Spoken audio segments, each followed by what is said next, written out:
स्वागत है आप सभी का कर्म आयुर्वेदा के YouTube चैनल पर। आपके साथ मैं हूं विशाखा रतन।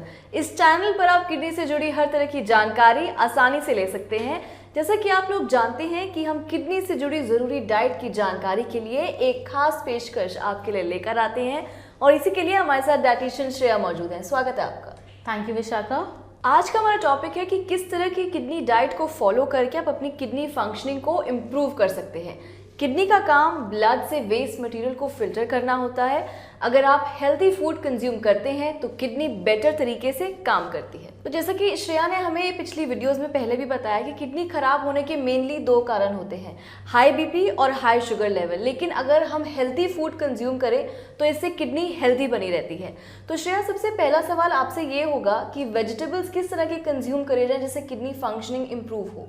किडनी पेशेंट्स को अपनी किडनी के फंक्शंस को इम्प्रूव करने के लिए कुछ ऐसे वेजिटेबल्स हैं जो कि अपनी डाइट में इंक्लूड करने चाहिए। फर्स्ट, जैसे कि गोभी, कैबेज की सब्जी, इसमें फाइटोकेमिकल्स होते हैं। कई फाइटोकेमिकल्स आपको कैंसर से प्रोटेक्ट करने में हेल्प करते हैं और साथ ही साथ हार्ट डिजीजेस से भी बचाते हैं। इसमें विटामिन के, विटामिन सी के साथ साथ हाई फाइबर्स भी होते हैं। गोभी में फॉलिक एसिड, विटामिन B6 का भी एक रिचेस्ट सोर्स है। इसमें लो अमाउंट्स में पोटेशियम होता है जो कि इसको किडनी पेशेंट्स के लिए एक हेल्दी और अच्छा ऑप्शन बनाता है।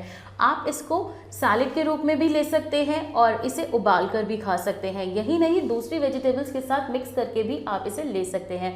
दूसरा है कॉलीफ्लावर, फूल गोभी, जो विटामिन सी, फोलेट और फाइबर का एक अच्छा सोर्स है।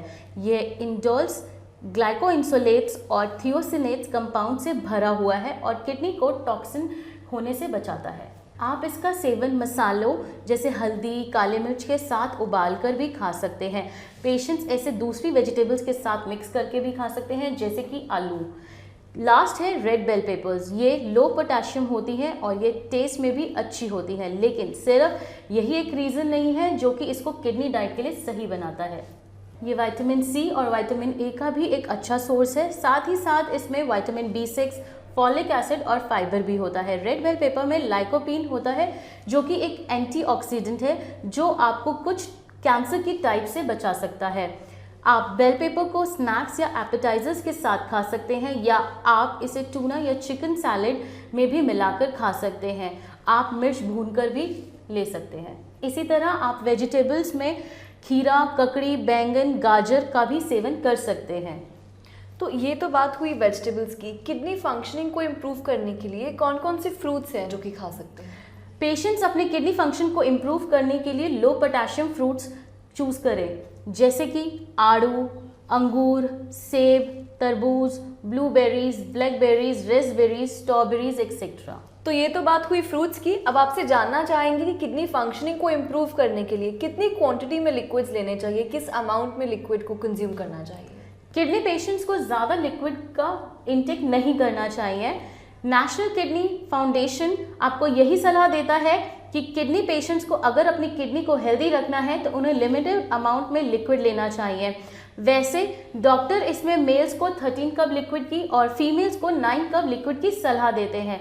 इसमें सभी तरह के लिक्विड आ जाते हैं और इसके साथ मैं आपको ये भी बता दूं कि वेजिटेबल्स और फ्रूट्स में होने वाले लिक्विड भी इसमें इंक्लूड होते हैं। लेकिन अगर पेशेंट को किडनी की प्रॉब्लम पहले से ही है तो आपको डॉक्टर एक्स्ट्रा लिक्विड की सलाह देते हैं जिसमें आपकी किडनी पर दबाव ना पड़े।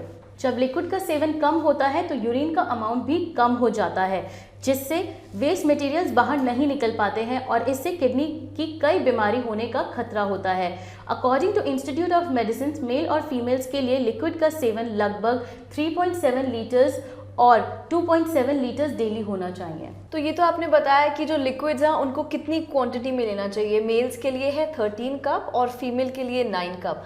अब आपसे जानना चाहेंगे कि कौन कौन से लिक्विड्स किडनी फंक्शनिंग को इम्प्रूव करने में हेल्प करते हैं। अगर पेशेंट अपनी किडनी फंक्शन को इम्प्रूव करना चाहते हैं तो कुछ लिक्विड हैं जिनको वो अपनी डाइट में इंक्लूड कर सकते हैं, जैसे कि क्रैनबेरी जूस जो कि यूरिनरी ट्रैक्ट इन्फेक्शन यानी कि UTI से लड़ने के लिए काफ़ी हेल्पफुल होता है। ये ब्लैडर में पैदा होने वाले बैक्टीरिया को कम करने में हेल्प करता है और इसीलिए किडनी से अलग कैल्शियम ऑक्सलेट को कम करने के लिए क्रैनबेरी जूस का सेवन करना ज़रूरी होता है। इसी तरह एप्पल साइडर विनेगर किडनी को साफ करने के लिए काफ़ी यूजफुल होता है। ऑर्गेनिक एप्पल साइडर विनेगर को फ्रेश लेमन जूस और पानी के साथ मिलाकर पी सकते हैं। ये जूस किडनी की सफाई के लिए काफ़ी यूज़फुल होता है। हमारे शरीर में गंदगी और टॉक्सिन्स निकालने का काम किडनी का होता है। टॉक्सिन्स आपकी बॉडी पर नेगेटिव इम्पैक्ट डालते हैं, इसलिए बॉडी को डिटॉक्स करना काफ़ी ज़रूरी होता है। लिक्विड आपकी बॉडी में से इन टॉक्सिन्स को रिमूव करने में हेल्प करता है। तो जैसा कि आपने बताया कि किडनी की फंक्शनिंग को इम्प्रूव करने के लिए एक हेल्दी डाइट चाहिए होती है और डाइट में चेंजेस करने होते हैं। तो ऐसे कौन से चेंजेस हैं जिसमें हम अपनी लाइफ में इंक्लूड करके अपनी किडनी फंक्शनिंग को इम्प्रूव कर सकते हैं? किडनी फंक्शन इम्प्रूव करने के लिए किडनी पेशेंट्स के लिए ज़रूरी है कि वो अपनी डाइट में कुछ ज़रूरी चेंजेस करें। जैसे कि पहला है, किडनी पेशेंट्स को अपना प्रोटीन इंटेक लिमिटेड करने की ज़रूरत होती है। दूसरा, ब्लड प्रेशर को कंट्रोल रखना बहुत ज़रूरी होता है, इसके लिए ज़रूरी है कि वो अपना सोडियम भी कम करे।